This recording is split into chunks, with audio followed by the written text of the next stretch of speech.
तो अब देखो हमने केपीकेसी सीख लिया, हमने इस टेबल से रिलेटेड चीज़ें सीख ली कि रिएक्शन उल्टा करें तो क्या होगा, मल्टीप्लाई करें तो क्या होगा, डिवाइड करें तो क्या होगा। अब हम अपना लेक्चर आगे लेके चलते हैं। अब हमारा टॉपिक आता है, टॉपिक का नाम है होमोजीनियस इक्विलिब्रियम। अब ये डेफिनेशन है, तो यहाँ से कुछ नहीं नोट करना, इसको मैं सिंपल तरीके से आपको लिखवाने वाला हूँ। देखो होमोजीनियस इक्विलिब्रियम क्या होता है, मैं यहाँ पे एक हाइपोथेटिकल एग्जांपल देता हूँ और आपको समझाता हूँ। जैसे मान लीजिए H2 और O2 की रिएक्शन हुई और आपको मिला 2H2O और ये 2, ये भी गैस है, ये भी गैस है, ये भी गैस है, और जो ये डबल एरो है ये इक्विलिब्रियम का निशान होता है, डबल एरो। अब आप ध्यान से देखो इस रिएक्शन को, तो आपको ये मिलेगा कि रिएक्टेंट भी गैस है, प्रोडक्ट भी गैस है, या फिर सारी चीज़ें लिक्विड फॉर्म में हो। तो इस तरह की इक्वेशन को या इक्विलिब्रियम को हम कहते हैं होमोजीनियस। तो अगर कोई आपसे पूछे कि भाई होमोजीनियस इक्विलिब्रियम क्या है, वो इक्विलिब्रियम रिएक्शन जिसमें रिएक्टेंट्स और प्रोडक्ट सेम फेज में हो, उसे हम कहते हैं होमोजीनियस इक्विलिब्रियम। लिख चाहे लीजिए। वो सर सॉलिड लिक्विड गैस हो, बस हाँ, सेम होने अगर चाहिए। सॉलिड लिक्विड गैस हो जाए तो वो हेट्रोजीनियस है, वो अलग हो गया। होमो का मतलब है नहीं सर, सेम, मतलब सेम होने चाहिए ना, सब कुछ सेम सारे बस चाहिए। सॉलिड हो। क्या होता है homogeneous equilibrium? The equilibrium reaction, ये मैं शॉर्ट में लिख रहा हूँ ऐसे ना, EQM, equilibrium, the equilibrium reaction in which, लिख लो, in which reactants and products are in same phase। Same phase का मतलब जैसे आप देख पा रहे हैं कि गैस है तो सारा गैस है, लिक्विड है तो सारा लिक्विड है। अगर अलग हो गया, जैसे मान लो गैस लिक्विड आ गया, मिक्सचर आ गया, तो वो होमोजीनियस नहीं माना जाएगा, वो हेट्रोजीनियस माना जाएगा। तो होमोजीनियस इक्विलिब्रियम क्या होता है? वो इक्विलिब्रियम रिएक्शन जिसमें रिएक्टेंट्स और प्रोडक्ट्स की स्टेट सेम हो, फेज सेम हो। तो ये होगी एक एग्जांपल। दो एग्जांपल मैंने यहाँ पे दी हुई हैं, जरा आप चेक कर लो। देखो तीन दी हुई है, नाइट्रोजन, ये नोट हाइड्रोजन, कौन सा करना है? अमोनिया। यहाँ पे देखो एक्वस, लिक्विड, एक्वस, एक्वस, तो ये पानी में डाला है तो एक्वस ही होता है। ये देखो एक्वस, एक्वस, एक्वस, तो होमोजीनियस। तो अपने माइंड में एक मोटी मोटी बात डाल लो कि होमोजीनियस इक्विलिब्रियम वो इक्विलिब्रियम रिएक्शन है जिसमें रिएक्टेंट्स और प्रोडक्ट का स्टेट सेम हो, फेस सेम हो। तो हमने होमोजीनियस समझ लिया। अब हम हेट्रोजीनियस यस समझ। सही है। तो हेट्रोजीनियस हम यहीं पे समझ लेते हैं, लिखते नहीं है, अंडरस्टैंड कर लेते हैं ऐसे ही। तो सेम नोट नहीं करना डेफिनेशन, ये। बस यहाँ पे लिक्विड लिख देना, जैसे गैस गैस, यहाँ लिक्विड कर दो, तो ये अलग स्टेट हो गई सबकी। तो वो इक्विलिब्रियम रिएक्शन जिसमें रिएक्टेंट और प्रोडक्ट की स्टेट अलग हो जाए, उसे हम कहते हैं हेट्रोजीनियस। वो आगे भी आएगा, अभी यहाँ पे हम समझा देते हैं। अब हम इस न्यूमेरिकल को देखते हैं। देखो अब हमने केपी केसी सब सीख लिया निकालना, अब हम थोड़े से न्यूमेरिकल देख लेते हैं। सो देखो जरा न्यूमेरिकल, न्यूमेरिकल ये बहुत ही आसान है, कुछ भी नहीं है इसमें। कह रहा है PCl5, PCl3 and Cl2 are at equilibrium at 500 kelvin and having concentration this, PCl3 की, Cl2 की, और ये दिया हुआ है हमें, calculate Kc for the reaction. तो ये रिएक्शन लिख दी। तो हमने क्या किया, इस रिएक्शन का पहले Kc बना लिया। तो Kc तो बहुत आसान है, प्रोडक्ट की कंसंट्रेशन डिवाइडेड बाय रिएक्टेंट की कंसंट्रेशन। तो अभी तक तो हम इतना ही बना रहे थे। अब हमें यहाँ पे इनकी अलग अलग वैल्यू दे दी है, तो हमने ये वैल्यूज यहाँ डाल दी, वैल्यूज डाल दी, हमारा आंसर आ गया। तो आंसर में ना आप यूनिट भी लिखेंगे। यूनिट कैसे लिखेंगे? देखो ये मोलैरिटी होती है। देखो यूनिट, यूनिट यहाँ पे कैसे बनेगी, मैं यहाँ साइड पे आपको समझा देता हूँ कि यहाँ पे आपकी Kc की यूनिट कैसे बनेगी। ये कंसंट्रेशन है, तो molarity into molarity upon molarity, molarity molarity का कैंसिल, तो जो आपका आंसर आएगा 179 उसके साथ m। क्योंकि जो ये कंसंट्रेशन है ना, कंसंट्रेशन, कंसंट्रेशन होता है मोल्स बाय वॉल्यूम, तो इसको हम मोलैरिटी कहते हैं। बेसिकली इट इज मोलैरिटी, और मोलैरिटी की यूनिट हम m लगाते हैं, तो ये यूनिट लगा देंगे यहाँ पे, यूनिट इस तरह से आप लगा सकते हैं। चलिए अब आप इस क्वेश्चन को नोट कर लीजिए, बहुत आसान था ये जी। अब हमने ये न्यूमेरिकल समझ लिया, इस न्यूमेरिकल को कैसे करना है। अब हम देखते हैं अपना अगला टॉपिक। तो अगला टॉपिक है हमारा हेट्रोजीनियस इक्विलिब्रियम। तो इसको लिखने की जरूरत ही नहीं है, अगर आपने होमोजीनियस लिख लिया तो हेट्रोजीनियस तो आप बड़े आराम से बता सकते हो। तो देखो हेट्रोजीनियस क्या होता है, वो इक्विलिब्रियम रिएक्शन जिसमें रिएक्टेंट्स और प्रोडक्ट की स्टेट अलग अलग हो। जैसे ये देखो, ये लिक्विड है, ये गैस है, स्टेट अलग अलग हो। या एक दूसरी एग्जांपल देख लो, ये सॉलिड है, यहाँ एक्वस है। तो वो reaction, the reaction in which, equilibrium reaction in which reactants and products are in different phase। तो मैं यहाँ लिख नहीं रहा हूँ, ये आसान है, इसको आप लिखो ना, होमोजीनियस लिखे रहो, हेट्रोजीनियस वैसे ही याद हो जाएगा। तो रिएक्टेंट और प्रोडक्ट अलग अलग स्टेट में हो तो इनको हम कह देते हैं हेट्रोजीनियस इक्विलिब्रियम। अब हम आगे चलते हैं। अब जब हम आगे चलते हैं तो यहाँ पे मैंने ना यूनिट्स निकालना सिखाया है।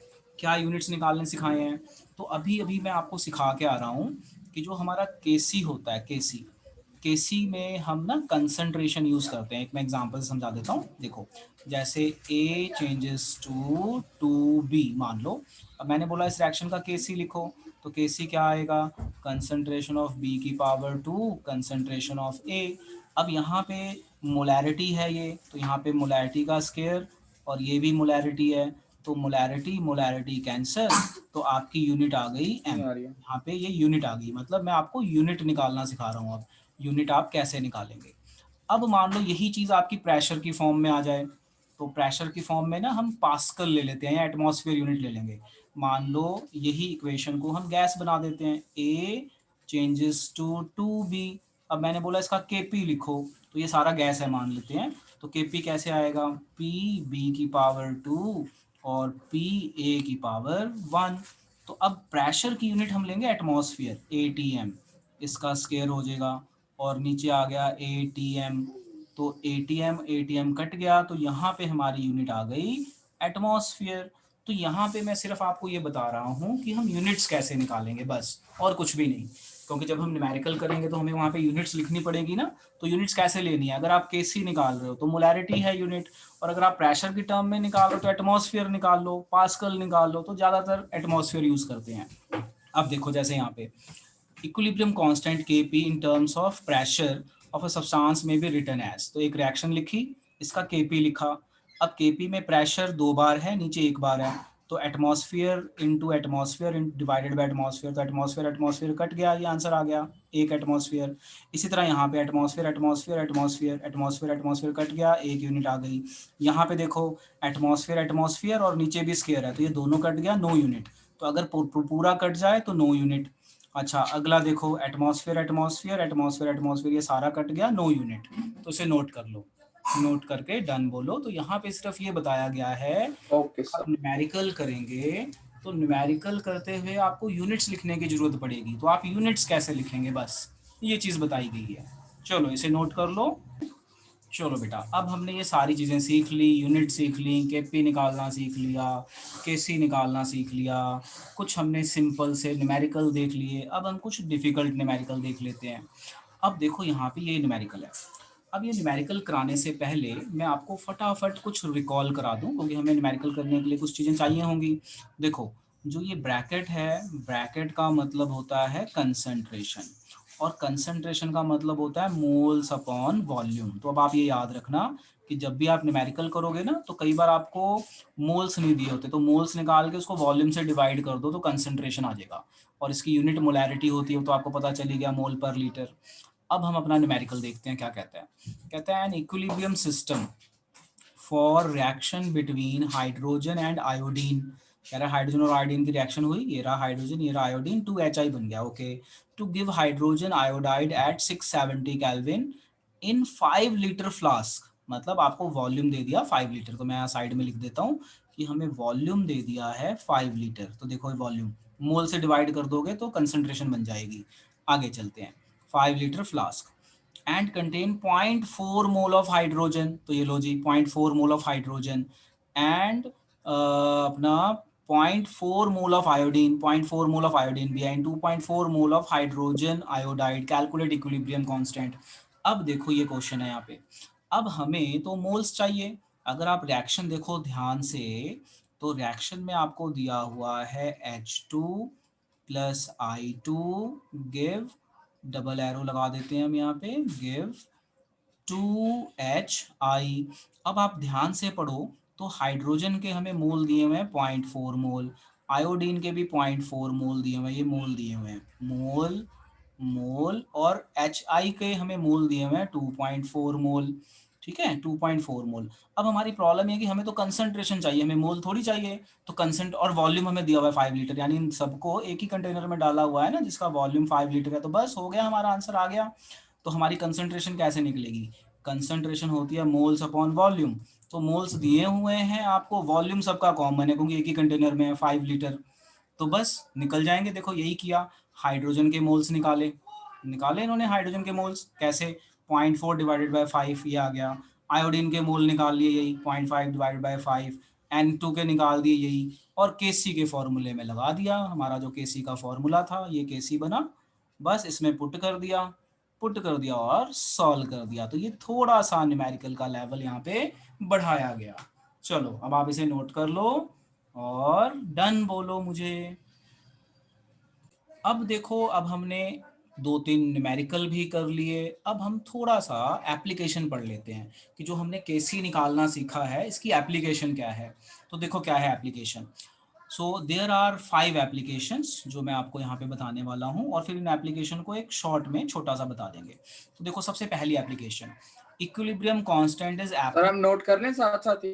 हाँ, if you can note. So equilibrium constant is applicable only when concentration of reactants and product have attained the equilibrium state.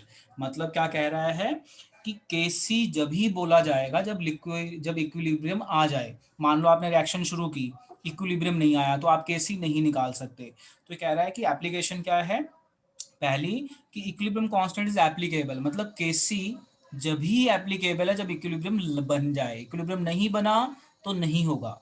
ठीक है, जैसे आपने रिएक्शन शुरू की तो शुरू में सिर्फ प्रोडक्ट बनेंगे, इक्विलिब्रियम थोड़ी बनेगा, इक्विलिब्रियम कुछ देर बाद जाके बनता है।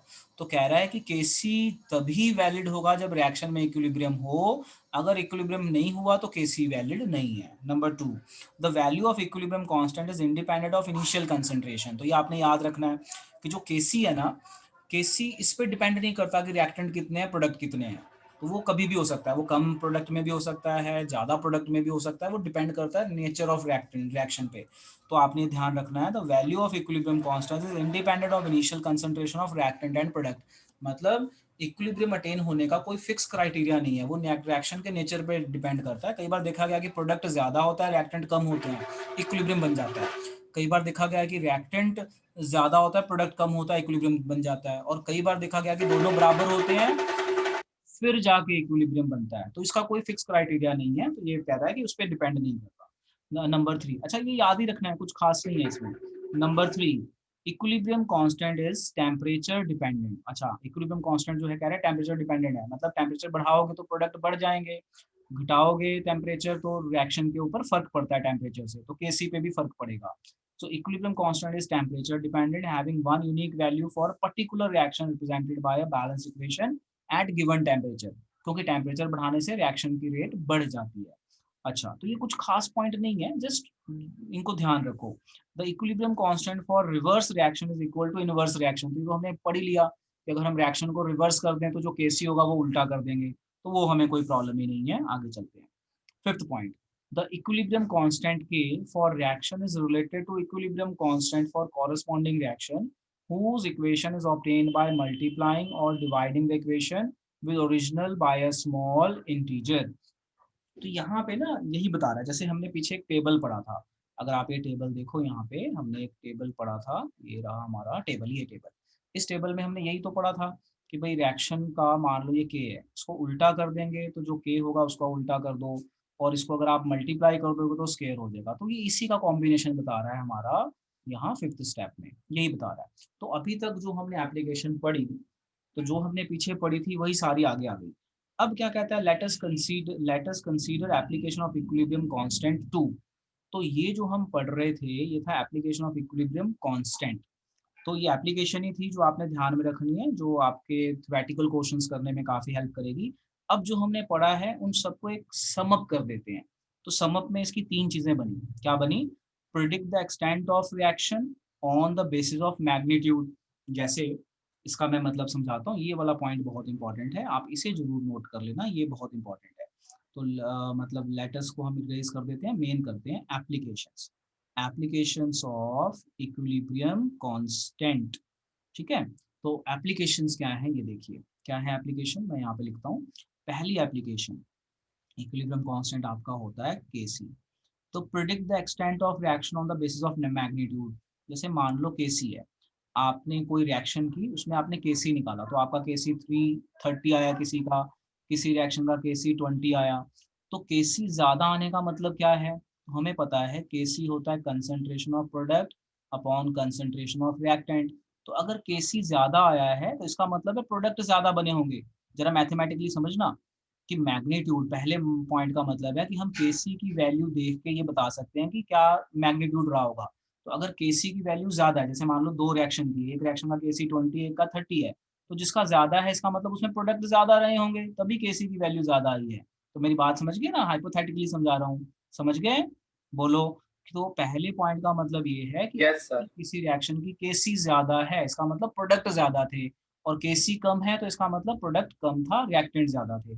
Predict the direction of reaction. तो देखो हम वैल्यू देख के बता सकते हैं, अगर वैल्यू ज्यादा तो प्रोडक्ट ज्यादा थे, यानी रिएक्शन प्रोडक्ट की साइड थी, यानी डायरेक्शन बता दिया। अगर मान लो केसी की वैल्यू कम, तो केसी की वैल्यू कम मतलब रिएक्शन आपकी रिएक्टेंट साइड थी ज्यादा। तो मैं इसको ना एक और हाइपोथेटिकल एग्जांपल से आपको यहाँ पे समझाने की कोशिश करता हूँ, जिससे आप इसको बड़े आराम से समझ पाए। मैं ये सारा इरेज कर देता हूँ, हाइपोथेटिकल एग्जांपल समझाता हूँ। देखो मैं यहाँ पे एक एग्जांपल ले लेता हूँ। Let example 2a changes to 3b। अब मैंने इसका केसी निकाल लिया, ठीक है। तो इसका केसी बनेगा b की पावर 3 और a की पावर 2। लेट लेट कर लेते हैं कि केसी की जो वैल्यू है ना वो बहुत ज़्यादा है, 10⁻³ है, मान लेते हैं इसकी वैल्यू 10⁻³ है। अब ये बहुत वैल्यू है, बहुत वैल्यू आने का मतलब क्या हुआ, बहुत वैल्यू है ना, 10⁻³ बहुत ज्यादा होता है, बहुत ज्यादा का मतलब कि प्रोडक्ट ज्यादा होंगे। ऑब्वियसली अगर ये एक चीज ज्यादा आ रही है केसी की वैल्यू, तो रिएक्टेंट कम है, प्रोडक्ट ज्यादा है, तो हमें यहाँ से पता चल गया कि जो हमारी रिएक्शन है वो फॉरवर्ड है। अगर यही वैल्यू कम होती तो इसका मतलब रिएक्शन बैकवर्ड थी। तो हमारे दो चीजें पता चल गई, predict the extent of reaction, यानी हम केसी की वैल्यू देख के एक्सटेंट ऑफ रिएक्शन बता सकते हैं, रिएक्शन किस कितनी गई, डायरेक्शन बता सकते हैं। तो अगर केसी की वैल्यू ज्यादा तो प्रोडक्ट ज्यादा बने हैं, केसी की वैल्यू कम तो प्रोडक्ट कम बने हैं। दूसरा, कैलकुलेट इक्विलिब्रियम कांस्टेंट। तो वो तो हमने निकाल ही दिया, अगर हमें वैल्यूज दी हो तो देखो जो इसका लास्ट बता रहा है, कैलकुलेट इक्विलिब्रियम कंसंट्रेशन। तो बिल्कुल, तो ये केसी जो है इक्विलिब्रियम कांस्टेंट होता है, तो हमने कंसंट्रेशन की वैल्यूज ही बताई हैं यहाँ पे। तो इक्विलिब्रियम पॉइंट पे क्या कंसंट्रेशन है वो बता सकते हैं। तो ये वाले पॉइंट नोट कर लो, बस ये मेन पॉइंट है। तो कोई आपसे पूछे कि what are the applications of equilibrium constant, तो ये तीन मेन एप्लीकेशंस हैं, बस इसको नोट कर लो। तो हम आज यहीं तक करेंगे, इसे नोट करके अब ये सारा आप एक बार रिवाइज कर लो।